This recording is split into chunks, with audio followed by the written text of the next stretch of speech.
Welcome to the Rudick Report. Today is Friday, February 10th, 2023.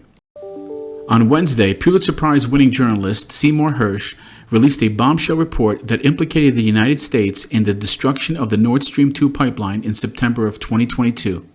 Hersh is an American investigative journalist and political writer.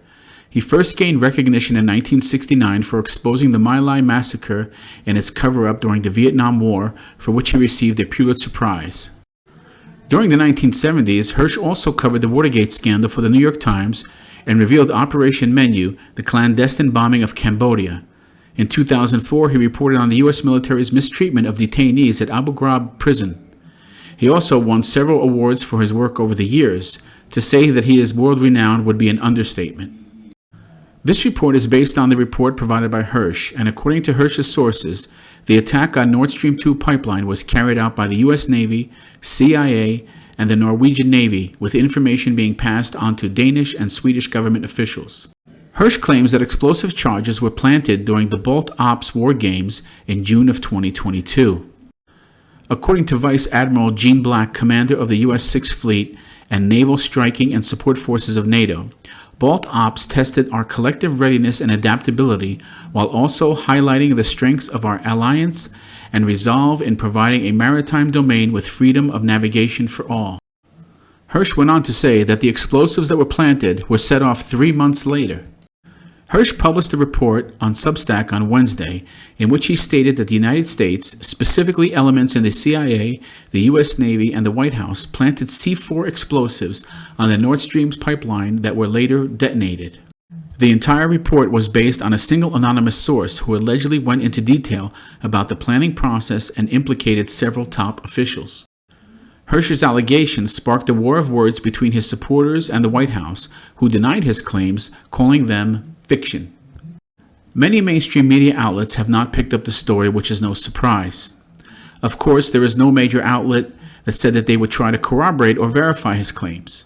Spokespersons for the White House and CIA both denied his report, calling it, among other things, fiction and utterly false. While this may be true, it still should be investigated for verification because the implications would be beyond significant, as this would mean that this action was intentional. Alternative media rushed to promote this report, leading it to go viral on social media and gain significant traction amongst anti-establishment journalists. While I have no way of knowing if this is true, I will state again that I feel that regardless of how people may feel about the story, it should be verified for its validity.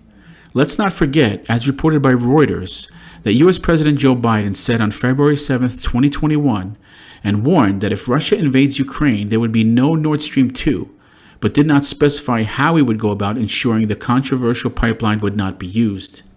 Speaking at a joint news conference with German Chancellor Olaf Scholz, Biden said, quote, "If Russia invades again, then there will be no longer Nord Stream 2.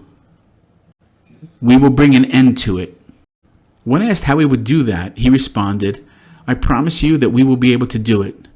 So it is clear that Biden said he would take Nord Stream out. So it's not out of the realm of possibility that we actually did it. If it turns out to be true, then the responsible party should be held accountable and prosecuted to the full extent of the law. I doubt the story will go anywhere, as breaking into these organizations or getting the truth is nearly impossible, and the secrecy level is basically impenetrable. Even Trump, the President of the United States, could not work through these groups, and they all joined together to work against him. More details need to be revealed as this narrative unfolds, and we will be here to report it. Thank you for watching. If you found value in this report, please like and subscribe, and if you can, please visit my affiliate links to support this channel. Until next time, this is the Rudick Report.